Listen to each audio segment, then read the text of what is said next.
Welcome, lovers. I don't know what I'm doing, but you probably already knew that. My fiance has returned, which is wonderful. It's really hard to leave since I live here. But anyway, glad to be back. So we decided to have a conversation for all of you to see about if we had our own countries. Because you know that thing you do in high school where your teachers are like, if you had your own country, plan out how you would do this, and this, and this. And it was really annoying. But now that we're adults, it's all that we think about sometimes. Because of how different we would hope the world could be. Yeah, the future ain't what it used to be. Yeah. Okay. So we're going to be talking about this from the aspect of best case scenario. You don't have to worry about budgeting. Yeah. Just like exactly perfection what you would want it to be. And we're also going to function off of there was a bit of land that you discovered and that somehow managed to be yours that nobody had discovered before. And is big enough to, hold people. And there's not natives. And there's not natives. Because we're not going to steal anyone else's land. Yeah. We're done with that. Personally, I like to go off the idea that there was an underwater event like an earthquake or a volcano that made it big enough to be a country. Would you like to go first or should I? I'd like to go first. Alright. You may begin. So we're going to go off the idea of this is an island. I'm going to hope it's a decently long island. Mostly because I would put an airport so that people can leave and come back along with a dockyard. The outer rim of it, I'd make sure there's trees growing all around, and then in the major city of it, there would be probably in every corner, every 2 streets at least, there'd be trees planted, because regardless of what you do, if you become a sprawling society, someone just stands up and goes, what's a great idea? Concrete! So that ends up happening. But you want to keep green. You want to keep the life still there. So, fruit trees. People have talked about before, why don't we just put fruit trees throughout the city? That way, if people are hungry, they can just... On top of that, it can create a job because someone can pick up it, have a truck, toss the fruit in, bring it somewhere, and turn it to fertilizer for crops. Yeah, especially when some of the fruit's fallen off and rotted. Because I am all for... if I could choose, it would be a heavy commerce in the way of raising crops and crop rotation and things like that, living off of the land. Primarily because then it would be a self-sufficient place. Mm. Maybe we can get lucky. Maybe there's going to be some kind of fruit that no one else in the world has had before, and it's like, you take a bite of this and you just feel completely refreshed. And we're like, sweet, we're just going to grow 3 fields of it and then potatoes. And also a bunch of other stuff, like a variety, and probably would cycle yearly.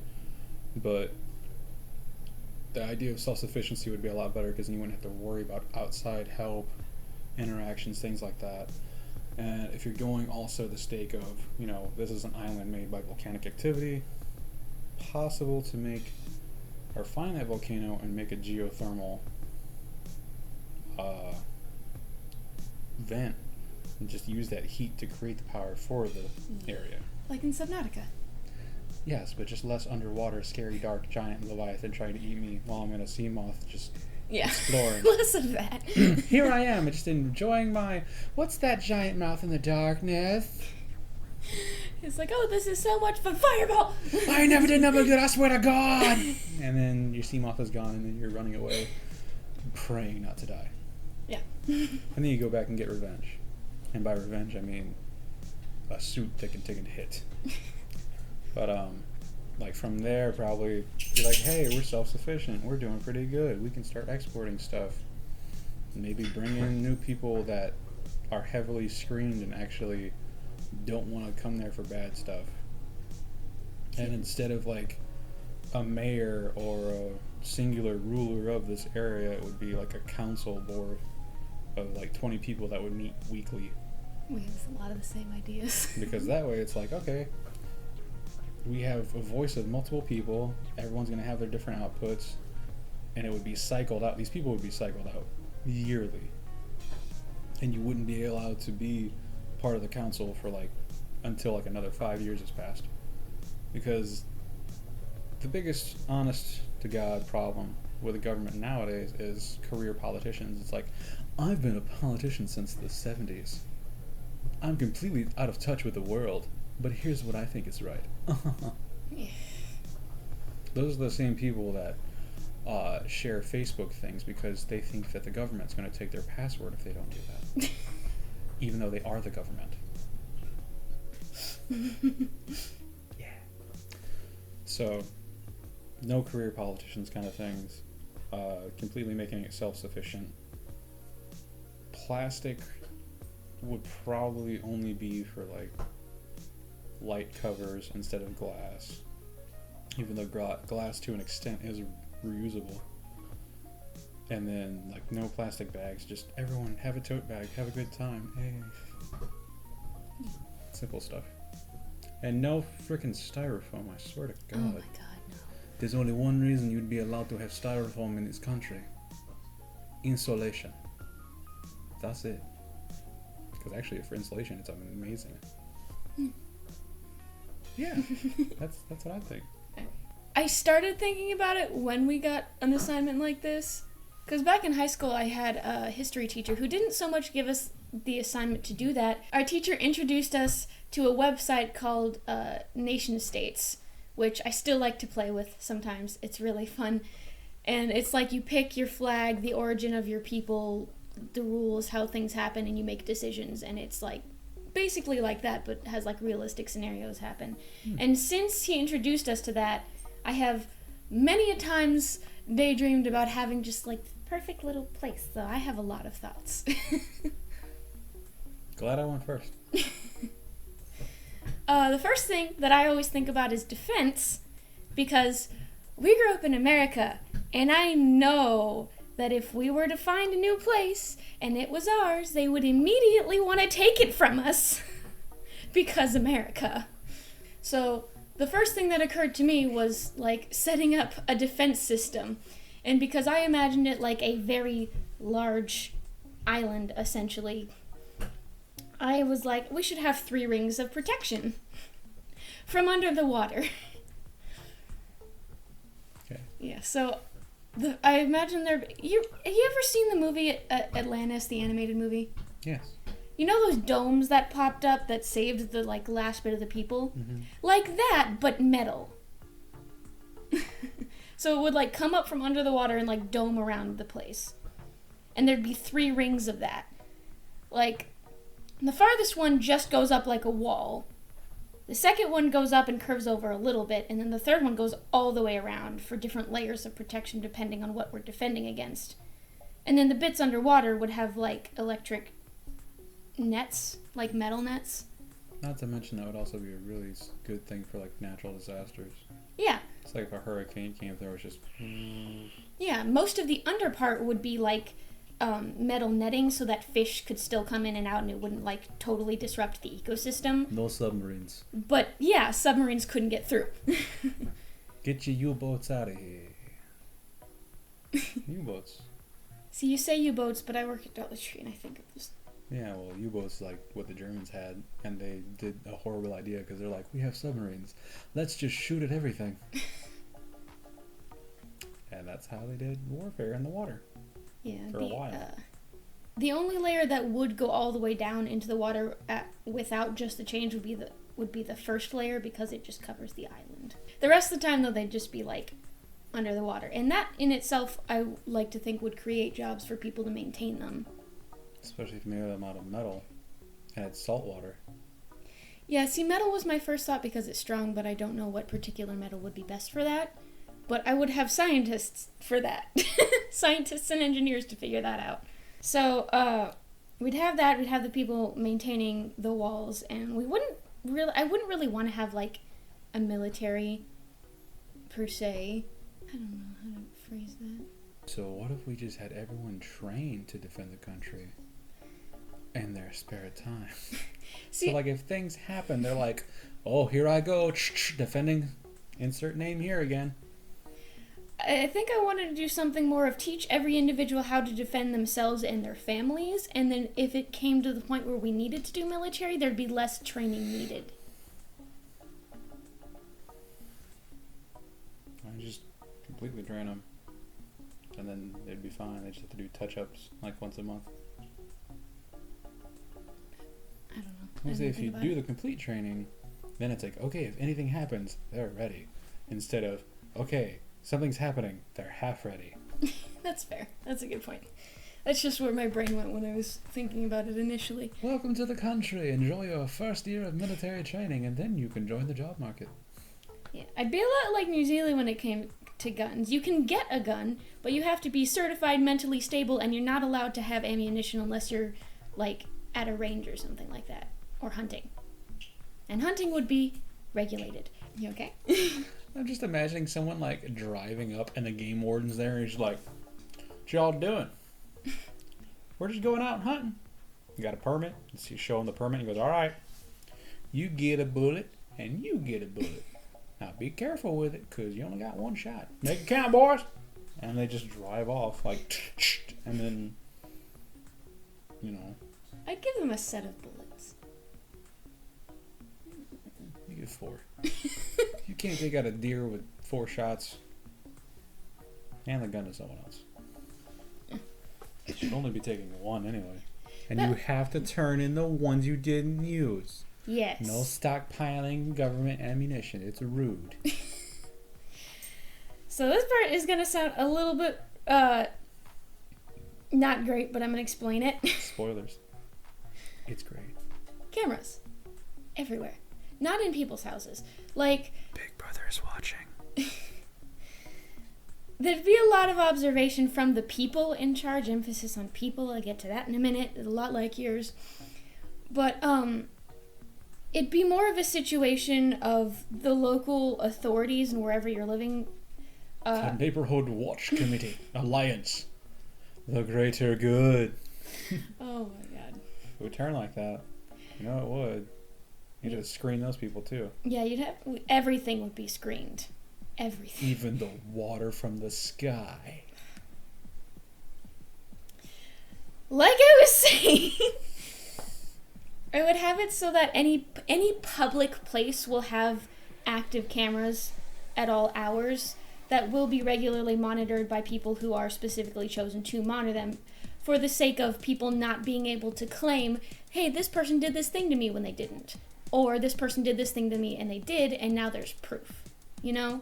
So any public place, it'll make it harder to get away with shit. What if... I mean, part of me is like, yeah, you could have somebody like monitoring the monitor, but then you could also just have it where they're like, oh, let's play back and see what happened. Oh, it looks like you lied. And then actually have cameras like, because you'd obviously have noticeable cameras, but you'd have to have other cameras that would not be as easily noticeable, so that way people wouldn't Try to hide around them. Yeah, they'd be like, oh, there's a blind spot, and they go to like get in the blind spot, but there's actually a camera like pointed right at them. Yeah. And it's like, you thought.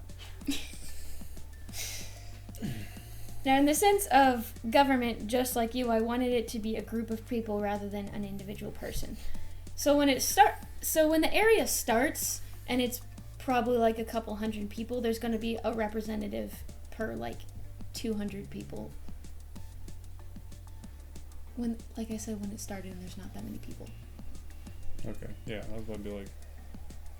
And then as it gets bigger... It'd be better to do it the reverse. If you don't have a lot of people, you make representatives for like a lower amount. So like, I have 200 people, you need 4 representatives. That makes more sense. And then when you have like 1,000 people, you have 10 representatives. Yeah, I was thinking more in the big numbers when I came up with this idea, but it was kind of like making sure that... Because polls and statistics and stuff like that's only easy to keep track of if it's within a certain number of people. So I wanted to make sure that there were enough representatives in government to be able to actually represent all the people. It's like the majority of this person's people chose this, the majority of this person's people chose this, and all together, this is the decision that needs to be made. That kind of a thing. Yeah. Checks and balances and all that jazz. Yeah. Everything will have a voting process. And if not everybody wants to vote, not everybody has to vote, but we'll still have to pick from the majority of what was voted. And it'll be easier to vote. Instead of having to take time off of work in the middle of the week to go vote during a short period of time when there's 100 people like waiting in line outside the door already, you can just do it at home. On your handy dandy app, no less. Yeah, and if you want to do it by mail, you can. If you want to do it in person, you can. And also, I mean, it would make a lot of sense to make sure that people were able to vote. Like, there wouldn't be like, oh yeah, did you vote today? No, I've been working 16 hours and I wasn't able to leave. Yeah. Because that crap is what happens in America a lot. Yeah. Companies would be required to give a long enough break for people to get rest, eat, and do any extra activities that they might need to do, like voting. Yeah, because it is really dumb when I go to work and I'll be sitting there doing my job and my boss walks in, he's like, hey, did you vote? And I'm like, I haven't left for the past 8 hours. No. I would definitely want it to be a green energy type place. If we can use like solar power, wind power, water, geothermal, pretty much anything that we can get naturally is what we're going to be using. Because it's a good way to get energy, to stock up on energy, and to not, hurt the environment. And in that case, about stocking up on energy, be sure to have all your scientists work on a battery that will hold power longer and is reusable longer. Yes, and rechargeable. And recyclable. Yeah, because for those who don't know that, that is the biggest flaw of batteries. They will eventually lose their charge even if they're not used. Yeah. The charge is not eternal, so when you buy that 26 pack of AA batteries, they're not gonna last forever. Yeah.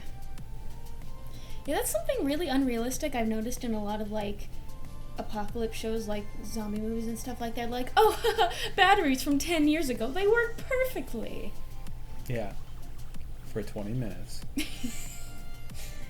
Slap some realism on that. Yeah. I found some batteries. They're completely corroded. Throw it at a zombie, I don't know. Yeah. Nothing goes to waste.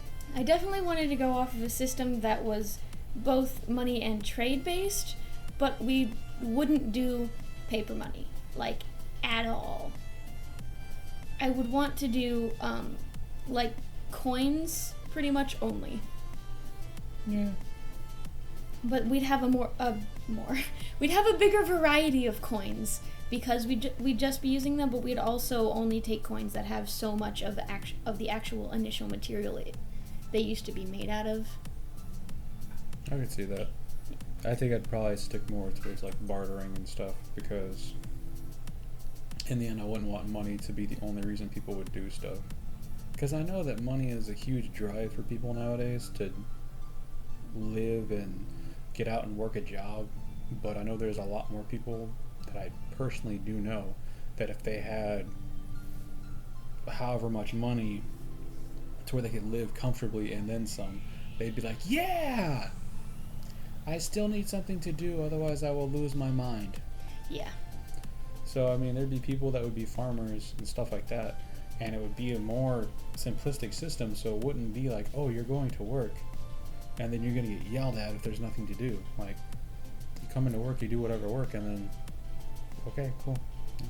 Yeah, see, that's why I wanted to split it between a money and a trading system. So they're still, like, trading one item for another item, or, like, something you need for something they need. Give me 3 coins and you get a house. I mean, if they wanted to. You deserve to live in a house.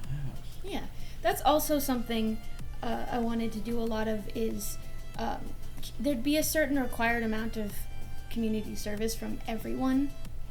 Well, everyone who's physically capable. Street sweepers, we're back in business. And anyone who isn't physically capable of doing stuff like that can help out with, like, other things, like organizing. Community planning and outreach. Yeah, that kind of stuff.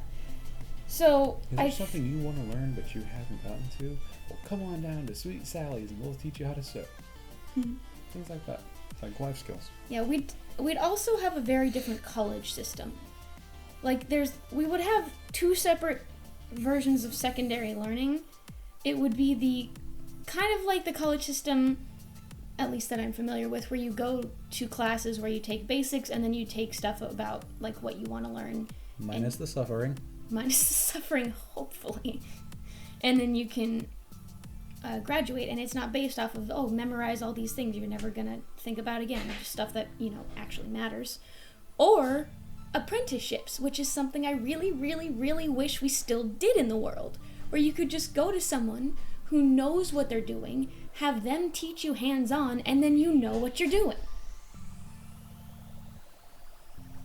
So that's how that would go. I second the idea of the apprenticeship, because it was a lot simpler back in the day. It was like, oh yeah, so you want to do this? Let's go. You're gonna learn it. If you don't like it, it sucks. You wasted years, but whatever. Yeah. As opposed to, go to college for 7 years. You don't like it? Too bad. You're in so much debt. Oh, that's a lot of debt. Yeah. Oh, God. Healthcare and education will also be covered by taxes. Entirely. The only kind of, I think the only kind of healthcare that I wouldn't want to cover by taxes is stuff that isn't necessary. Like if somebody wants to get a facelift. Preventative diseases, cures, and surgeries will all be free. Because we're trying to save lives. Yeah. Just like if you can't pay for a meal, it's still going to be free. Because why not? Yeah. That's like the one thing, even if you look at it at a standpoint of America, there's tons of places that are like, oh, well, it costs this much to eat here, it costs this much to eat here. By the way, we're going to throw out a crap ton of food at the end of the night because nobody bought it. How about you don't, and you just feed people?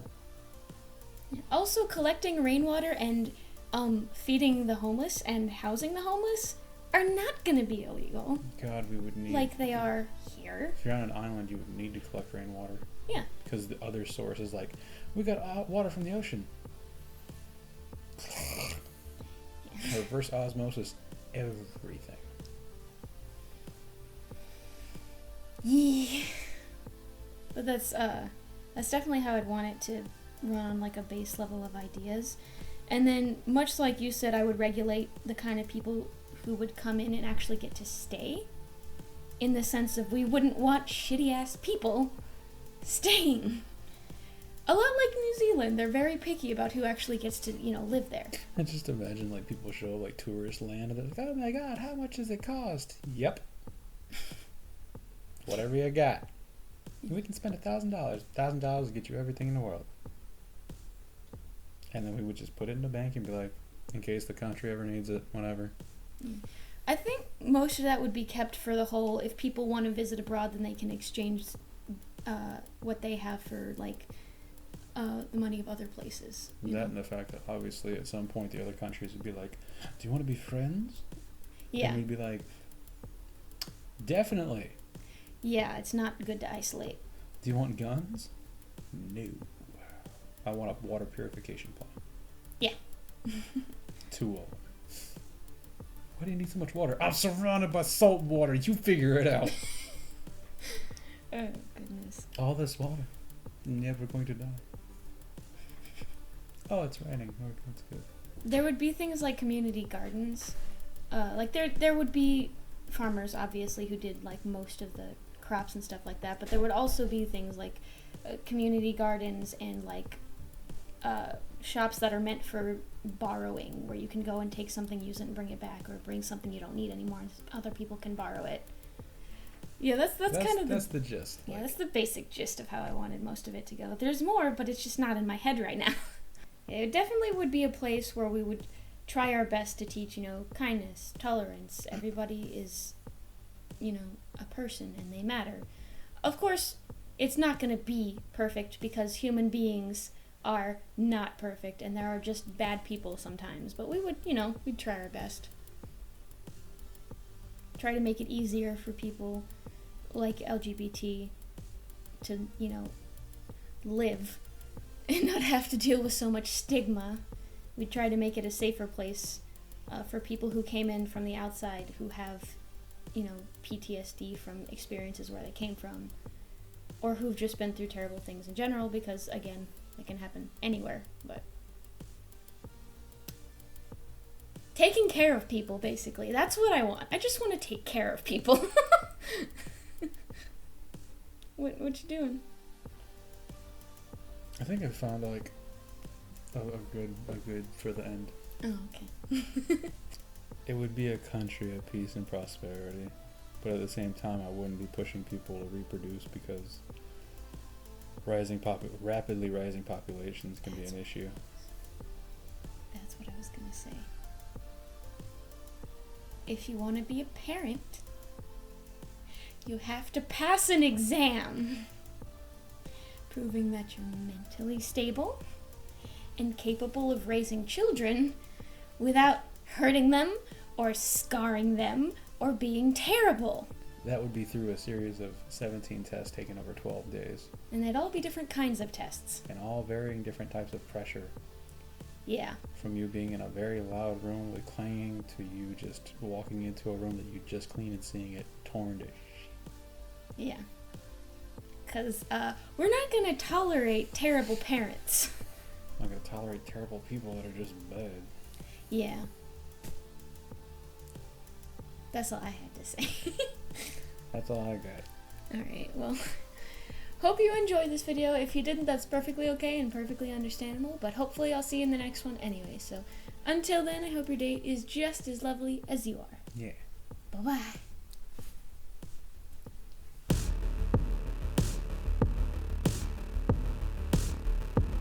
Girl, you French? Because madame!